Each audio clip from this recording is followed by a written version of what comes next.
Hello students, कैसे हैं आप लोग। उम्मीद करता हूं कि बहुत अच्छे होंगे। बच्चों, पिछले लेक्चर में हमने प्रॉपर्टी मल्टीप्लिकेशन के प्रॉपर्टीज के मैट्रिक्स के मल्टीप्लिकेशन के प्रॉपर्टीज के बारे में बात की थी।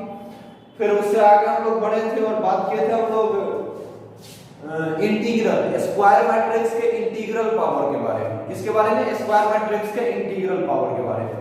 बच्चों, आज का जो लेक्चर है उसमें हम बात करेंगे सबसे पहले ट्रेस ऑफ मैट्रिक्स। ठीक है कि एक मैट्रिक्स का ट्रेस क्या होता है, ट्रेस ऑफ ए मैट्रिक्स। समझ में आ रहा है बच्चों?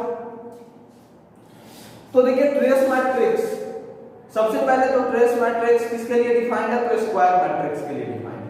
Trace matrix square matrix, trace matrix का जो ट्रेस है, ट्रेस ये स्क्वायर मैट्रिक्स के लिए ही डिफाइंड है। मैट्रिक्स का ट्रेस जो है, ट्रेस वो स्क्वायर मैट्रिक्स के लिए ही डिफाइंड है। ठीक है, अब देखिए ट्रेस क्या होता है।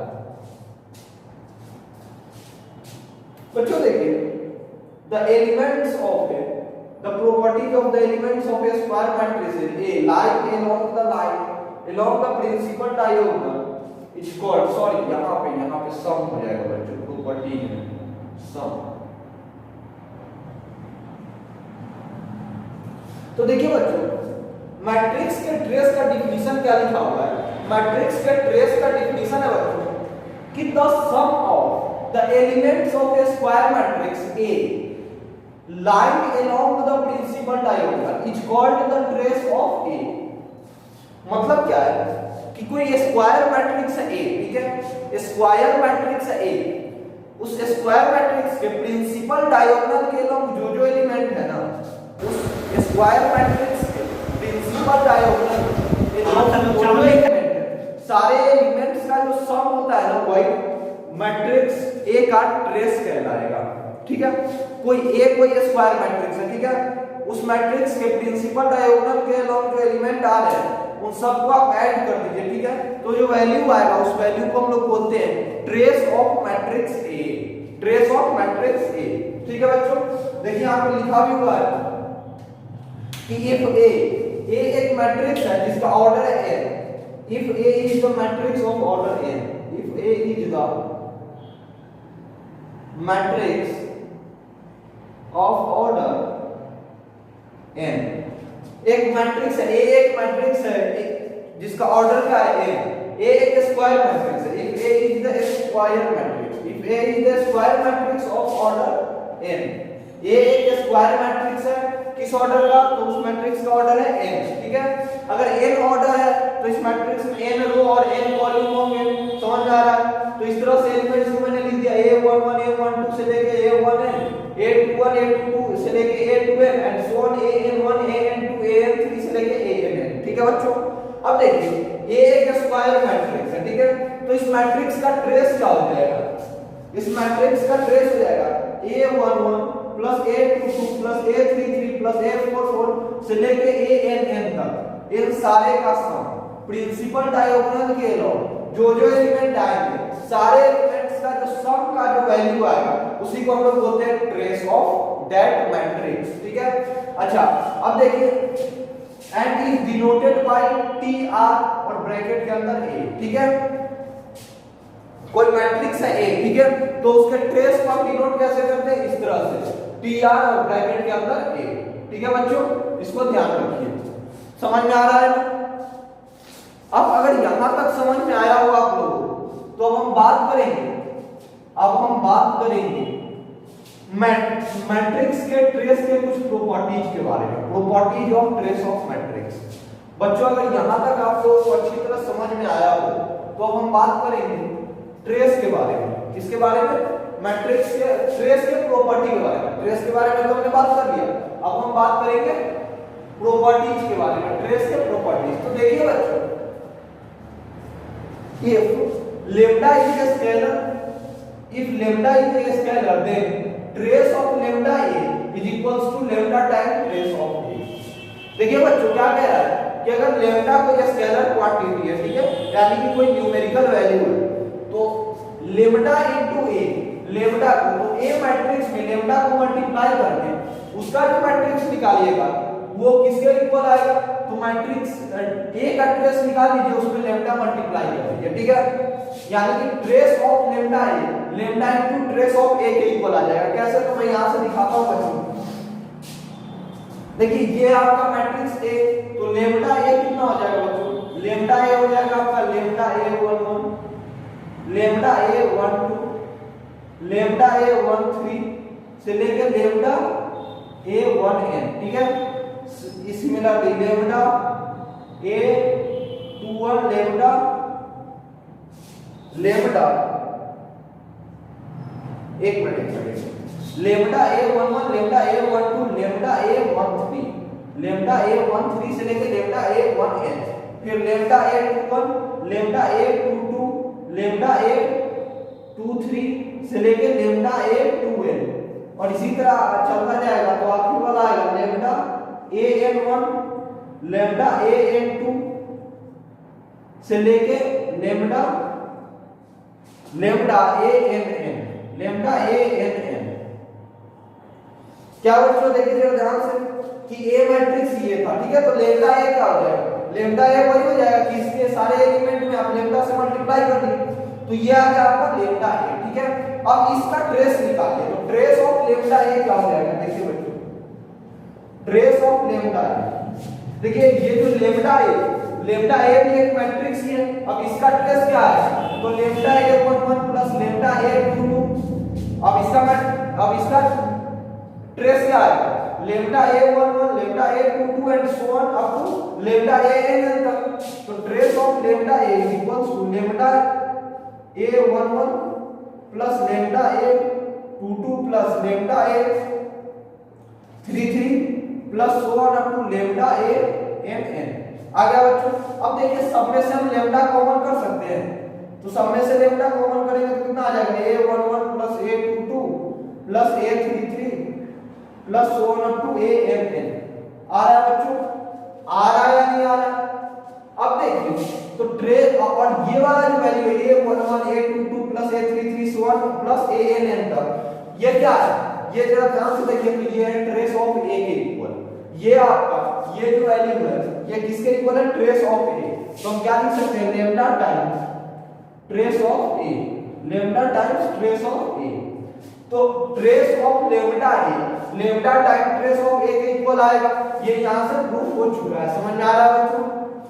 अब हम देखते हैं अगले प्रॉपर्टी के बारे में, ठीक है।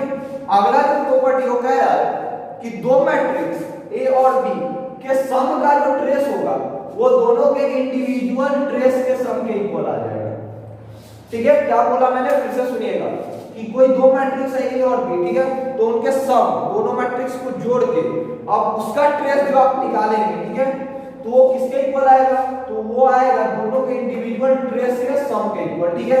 अब देखिए कैसे, मान लीजिए ए एक हमारा मैट्रिक्स हो गया, ए एक मैट्रिक्स है a11 a12 से लेके a1n, ठीक है।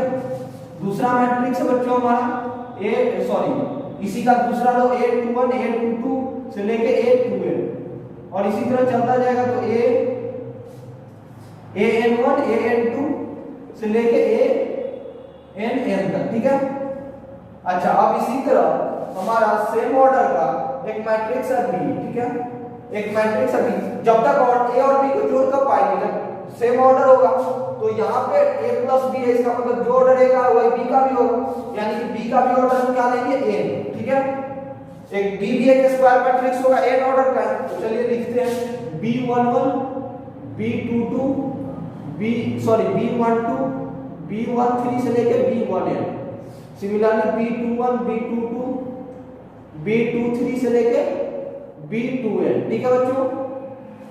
इसी तरह जाइए तो bn1 bn2 bn3 से लेके bnn आ जाएगा बच्चों। तो देखिए अब a एक मैट्रिक्स आ गया, b एक मैट्रिक्स आ गया, ठीक है। अब देखिए ट्रेस ऑफ a कितना हो जाएगा? ट्रेस ऑफ a आपका हो जाएगा a11 plus a12 plus a13 से लेके ann तक हो जाएगा ना बच्चों। अब देखिए ट्रेस ऑफ b क्या हो जाएगा? ट्रेस ऑफ b हो जाएगा बच्चों आपका b11 plus b12 plus b13 से लेके B11 B22 प्लस B33 से लेके BNN तक। ट्रेस ऑफ ए हमारा यहाँ पे आ गया, ट्रेस ऑफ B भी आ गया, ठीक है। अब A प्लस B मैट्रिक्स क्या हो जाएगा बच्चों, आपका A प्लस B मैट्रिक्स कितना हो जाएगा, तो A प्लस B मैट्रिक्स होगा बच्चों आपका A11 plus B11, A12 plus B12, A13 plus B13 से लेके A1n प्लस B1n, ठीक है। इसी तरह बच्चों आप देखिए, अब जो आपका A21 plus B21, A22 plus B22, A23 plus B23 and so on A2n plus B2n, A plus B यही ना आ जाएगा, और इसी तरह से चलते जाएंगे तो आ जाएगा AN1 प्लस BN1,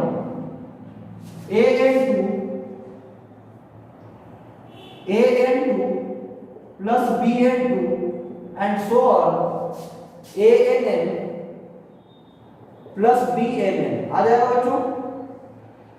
जरा ध्यान से देखिए, A मैट्रिक्स हमारा यहाँ था, B यहाँ था, तो A प्लस B क्या आ गया, A11 plus B11, A12 plus B12, A13 plus B13 से लेके A1n प्लस B1n, ठीक है।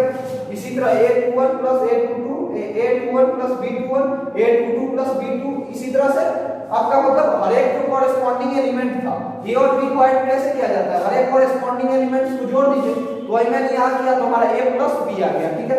अब जरा ध्यान से देखिए कि अब इस A प्लस B का ट्रेस क्या हो जाएगा, मैं इधर लिख रहा हूं बच्चों, इसके बाद थोड़ा ध्यान से देखिएगा कि trace of A plus B कितना हो जाएगा, तो trace of A plus B हो जाएगा बच्चों आपका A11 plus B11, A12 plus B12, A11 plus B11, A22 plus B22, फिर A33 plus B33 and so on ANN plus BNN, ये आ जाएगा। Trace of A plus B आ जाएगा बच्चों।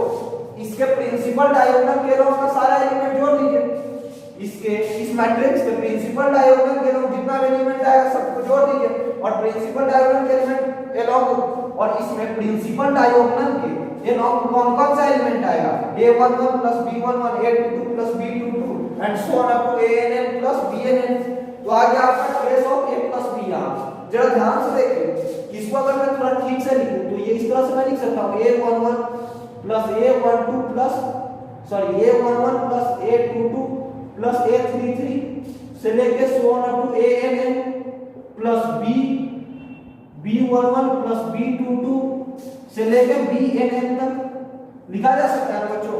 और देखिए अब हमने इसको इस फॉर्म में लिख दिया, तो अब जरा ध्यान से देखिए कि A11 से लेके ANN तक का सम क्या हो जाएगा, ट्रेस ऑफ A कितना हो जाएगा, ट्रेस ऑफ A, और B11 से लेके BNN तक का क्या हो जाएगा, ट्रेस ऑफ B।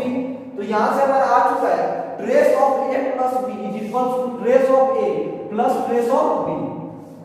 यहां पे हमारा आ चुका है ना बच्चों, trace of A plus B is equal to trace of A plus trace of B। आ चुका है या नहीं आ चुका है, आ चुका है। तो यहां से हमारा ये वाला प्रॉपर्टी भी प्रूफ हो चुका है, पहला तो हो ही चुका था, दूसरा भी हो गया, ठीक है बच्चों। तो इसको अच्छी तरह से नोट कीजिए, फिर हम इससे आगे मूव करते हैं, समझ में आ रहा है, इसको बहुत अच्छे से नोट कीजिए।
बच्चों थोड़ा सा मैंने नीचे तक लिख दिया था, ठीक है, वो आप लोग समझ भी गए होंगे। जो मैंने थोड़ा सा नीचे तक एक्सटेंड किया था उसको आप लोग समझ भी गए होंगे। इधर भी थोड़ा सा नीचे हो गया था, तो मैं ये मान के चलता हूँ कि ये चीज आप लोगों के समझ में आ रहा होगा, ठीक है। और फिर मैंने थोड़ा सा कैमरे को घुमा दिया था कि आप लोग नीचे वाला भी नोट कर सके। तो जिस समय मैंने कैमरे को घुमाया था उसी समय आप पॉज करके इसको पूरे को नोट कर लीजिएगा, ठीक है बच्चों, ठीक है। अगली बार से ध्यान रखना मैं इतना नीचे नहीं लिखूंगा, ठीक है, इसको नोट कर लीजिए।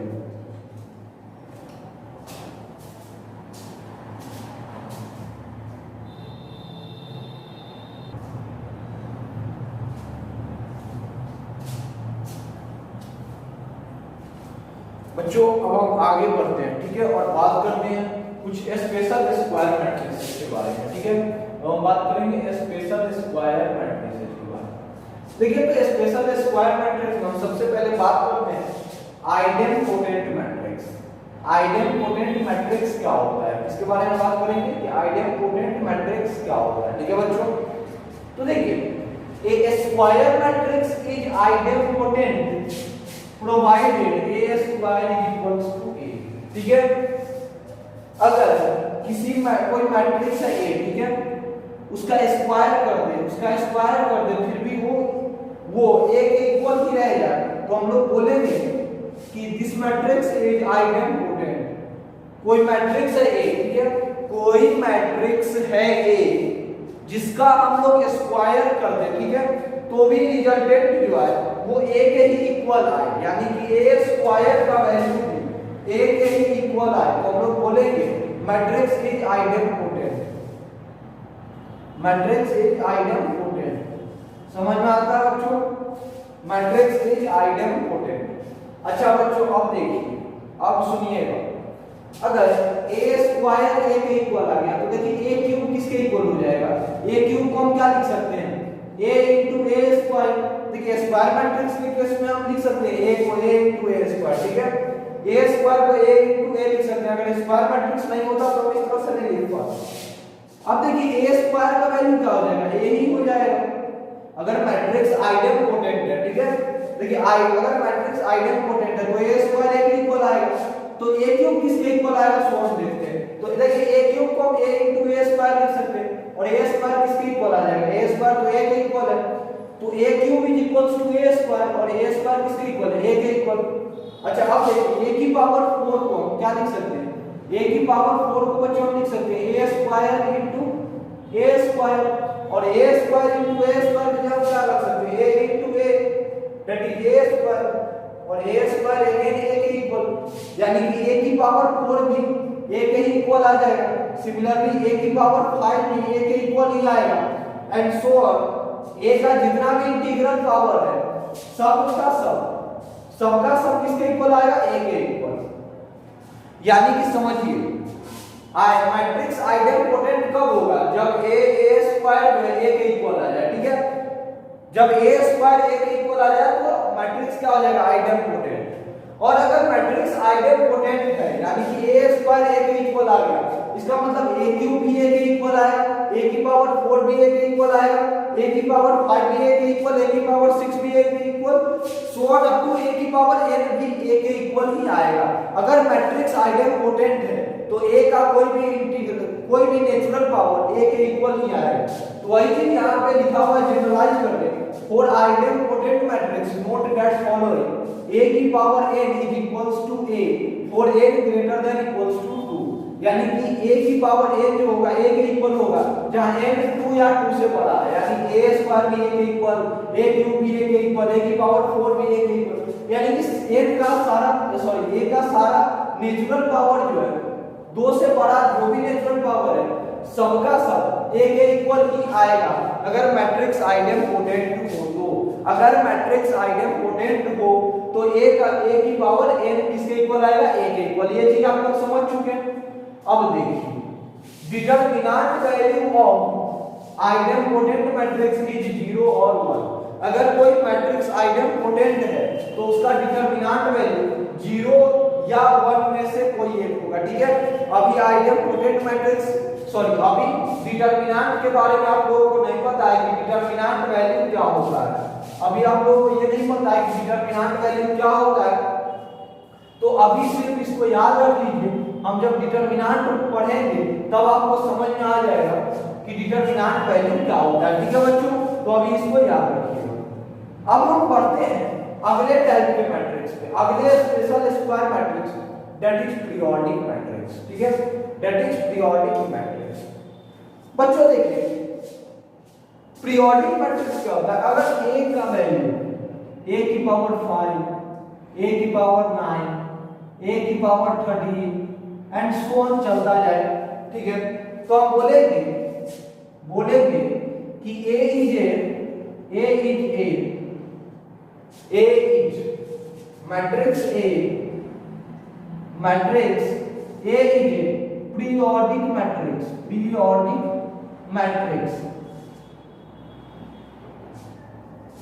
देखिए अगर a का वैल्यू a की पावर 5, a की पावर 9, a की पावर 13 एंड सो ऑन आता है, ठीक है, तो हम बोलेंगे a is a periodic matrix. क्यों बोलेंगे, क्योंकि देखिए हर बार कुछ पीरियड के बाद मैट्रिक्स का जो वैल्यू आ रहा है वो सेम आ रहा है। a के बाद a की पावर 5, a की पावर 9, a की पावर 13 सबका वैल्यू क्या आ रहा है, सेम आ रहा है।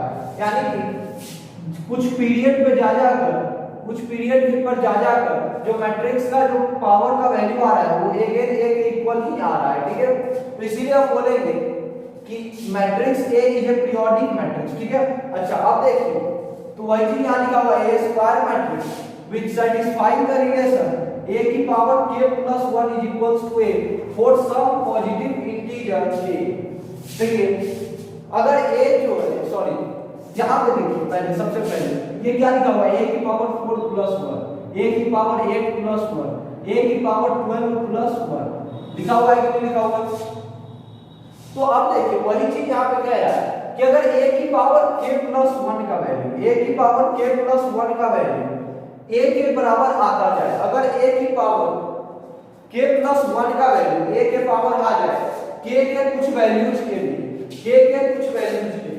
a की पावर k plus 1 का वैल्यू अगर a के इक्वल आ जाए और सम पॉजिटिव इंटीजर k के कुछ वैल्यू के लिए a की पावर k plus 1 का वैल्यू अगर a के इक्वल आ जाए तो हम लोग बोलेंगे is a periodic matrix, A is a periodic matrix. ठीक है, अगर A की पावर k plus 1 का वैल्यू A के इक्वल आ जाए, ठीक है, k के कुछ इंटीग्रल वैल्यूज के लिए तो हम लोग बोलेंगे A is a periodic matrix. ठीक है, और उसका पीरियड क्या हो जाएगा, तो period of matrix is the least value of k का जो सबसे छोटा वाला वैल्यू होगा ना उसको हम लोग बोलेंगे पीरियड। देखिए यहाँ पे कहां से शुरू है, a की पावर 4 plus 1 a के इक्वल है, a की पावर 8 plus 1 a के इक्वल है, a की पावर 12 plus 1 a के इक्वल है, यानी कि a की पावर k plus 1 a के इक्वल आ रहा है k के कुछ वैल्यूज के लिए आ रहा है। अब यहाँ पर k का सबसे छोटा वाला वैल्यू कौन सा है, 4 है, तो यहाँ पे पीरियड हो जाएगा इस मैट्रिक्स का क्या हो जाएगा, 4 हो जाएगा। Period of this matrix is 4, period of this matrix is 4। तो वही चीज यहाँ पे लिखा हुआ है, तो period of matrix is the least value of k का जो सबसे छोटा वाला वैल्यू होता है ना उसी को बोला जाता है period of matrix. For which this holds true, जिसके लिए इक्वालिटी होल्ड कर रहा हो, k का वो सबसे छोटा वैल्यू जिसके लिए a की पावर k plus 1 a के इक्वल है, ठीक है, उस k के सबसे छोटे वैल्यू को क्या बोलते हैं, पीरियड ऑफ दिस मैट्रिक्स। ठीक है, अब सुनिए, note that period of idempotent matrix is 1। Idempotent matrix का पीरियड हम लोग 1 बोलते हैं। क्यों बोलते हैं, क्योंकि देखिए a किसके इक्वल आता है, आइडेंपोटेंट मैट्रिक्स में a is equals to a square is equals to a cube is equals to a की power 4 is equals to a की पावर 5 आता जाता है ना, एंड सो ऑन।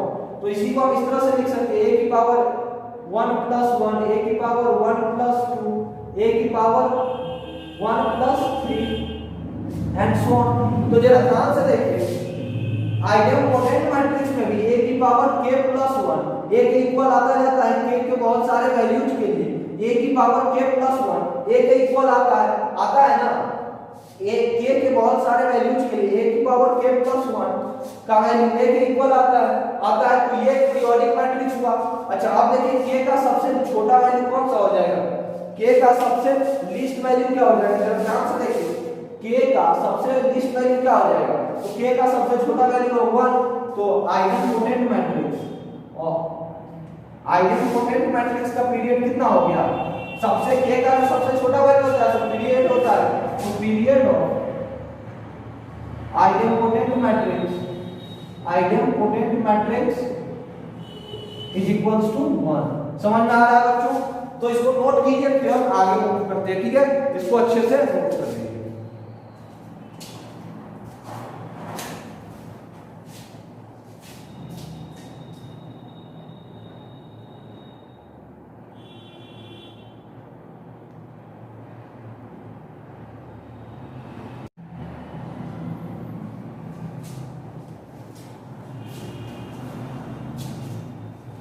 बच्चों अब आते हैं अगले स्पेशल टाइप का matrix, nilpotent matrix. Nilpotent matrix का होता है तो बड़ा ही आसान सा टर्म है कि अगर कोई n ऑर्डर का स्क्वायर मैट्रिक्स है, कोई n ऑर्डर का स्क्वायर मैट्रिक्स है, ठीक है, a square matrix of order n is said to be nilpotent matrix of order n। m belongs to natural number if a की power m is equals to 0 and a की power m minus 1 not equals to 0। बच्चों कोई square matrix है, ठीक है, order n का, ठीक है, ऑर्डर n का, अगर उसका कोई पावर है m, ठीक है, जिसका वैल्यू आ जा रहा है 0, तो हम बोलेंगे this is the nilpotent matrix of order n। Nilpotent matrix of order m, of order m। यहां पे m क्या है, m कोई नेचुरल नंबर है, m इज नेचुरल। देखिए बच्चों क्या मतलब है नीलपोटेंट मैट्रिक्स का, एक स्क्वायर मैट्रिक्स का कोई नेचुरल पावर अगर 0 के इक्वल आ जाता है, ठीक है, तो उस मैट्रिक्स को हम बोलेंगे nilpotent matrix of order m, ठीक है। अगर किसी स्क्वायर मैट्रिक्स का के m पावर mth पावर, किसी स्क्वायर मैट्रिक्स a की mth पावर का वैल्यू 0 आ जाता है तो हम लोग बोलेंगे nilpotent matrix of order m। लेकिन साथ ही कंडीशन ये भी होना चाहिए कि a की पावर n माइनस 1 जो है 0 के इक्वल नहीं होना चाहिए, तब हम बोलेंगे nilpotent matrix of order m। तो सीधा सा अगर हम बात करें कि व्हाट इज नीलपोटेंट मैट्रिक्स, तो nilpotent matrix is matrix of order m provided a की power m is equals to 0, a की power m minus 1 not equals to 0। Nilpotent matrix एक स्क्वायर ऐसा स्क्वायर मैट्रिक्स है जिसके mth पावर का value 0 हो रहा है और m minus 1 पावर का वैल्यू नॉन जीरो है, ठीक है, और m कोई नेचुरल नंबर है, ठीक है बच्चों। अब चलिए अगला जो हमारा टर्म है वो है इनवॉल्यूटरी मैट्रिक्स। इनवॉल्यूटरी मैट्रिक्स, ठीक है, इनवॉल्यूटरी मैट्रिक्स क्या कहता है कि अगर किसी मैट्रिक्स का स्क्वायर यूनिट मैट्रिक्स के इक्वल आ जाता है, अगर किसी मैट्रिक्स का स्क्वायर यूनिट मैट्रिक्स के इक्वल आ जाता है तो हम लोग उस मैट्रिक्स को बोलेंगे इनवॉल्यूटरी मैट्रिक्स, ठीक है, इनवॉल्यूटरी मैट्रिक्स। यानी कि अगर a स्क्वायर जो है a स्क्वायर वो यूनिट मैट्रिक्स के इक्वल आ जाता है तो हम लोग बोलेंगे this matrix is involutory matrix, ठीक है। अच्छा इनवॉल्यूटरी मैट्रिक्स को हम ये भी बोल सकते हैं कि I is equals to under root of a, बोल सकते हैं बच्चों। देखिए a square equals to i, ठीक है, तो हम लोग ये भी बोल सकते हैं कि a is equals to root i। तो यहां से हम इनवॉल्यूटरी मैट्रिक्स को इस तरीके से भी डिफाइन कर सकते हैं कि square root of identity, square root of unit matrix is called involutory matrix, is called involutory matrix, ठीक है। तो यही चीज लिखा हुआ है that is square a square equals to I, the matrix is said to be an involuntary matrix, that is square root of identity matrix is involuntary matrix, ठीक है। साथ ही एक नोट दिए हुए the determinant value of involutory matrix is -1 और 1। Involutory matrix का determinant value जो होता है वो या तो 1 होता है या फिर -1 होता है, ठीक है। डिटरमिनेंट वैल्यू अभी आप लोग नहीं जानते हैं तो सिर्फ इसको याद रखिए कि डिटरमिनेंट वैल्यू जो होता है स्क्वायर मैट्रिक्स का वो या तो -1 होता है या फिर 1 होता है, ठीक है बच्चों। तो आज का लेक्चर हम यहीं पे खत्म करते हैं, इसको अच्छे से नोट कीजिए, पहले कुछ होमवर्क मैं दे देता हूं, ठीक है। अच्छा बच्चों मैंने कल इलस्ट्रेशन नंबर 8 शायद होमवर्क में बोल दिया था, ठीक है, तो इलस्ट्रेशन नंबर 8 नहीं करना है, इलस्ट्रेशन नंबर 8 कल नहीं करना था, आज तो होमवर्क मिल जाएगा, लेकिन कल वाला जो होमवर्क था ना वो था इलस्ट्रेशन नंबर 5। इलस्ट्रेशन नंबर 5, ठीक है। गलती से 8 मैंने लिख दिया था, तो आप लोग इलस्ट्रेशन नंबर 5 कीजिएगा, ठीक है। कल वाला का होमवर्क था जो मैंने लिख दिया था इलस्ट्रेशन नंबर 8, उसको इलस्ट्रेशन नंबर 5 कर लीजिएगा, ठीक है। क्योंकि इलस्ट्रेशन नंबर 5 ही बनाना था, कल जो टॉपिक मैंने पढ़ाया था उसके अकॉर्डिंग इलस्ट्रेशन नंबर 5 ही बनाना था। आज का होमवर्क सुनिए, तो आज का होमवर्क होगा बच्चों आपका इलस्ट्रेशन नंबर, आज का होमवर्क टुडेज होमवर्क, याद रखना टुडेज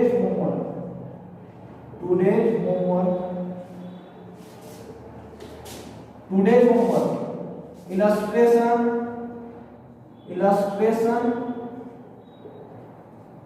6, 7, 8 मॉड्यूल से आपके पास होगा module illustration number 6, 7, 8 and do yourself. Illustration को एक बार बना के देखना है, ठीक है।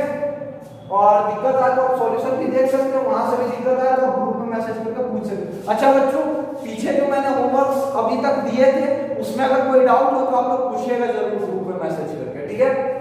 अच्छा, डू योरसेल्फ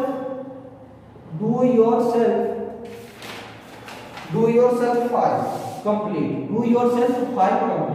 होमवर्क है आज का इलस्ट्रेशन नंबर 6, 7, 8 और डू योरसेल्फ 5, ठीक है। इतना आप लोग कर लीजिएगा, फिर इससे आगे हम अगले लेक्चर में मूव करेंगे, ठीक है बच्चों। तो बाय बाय।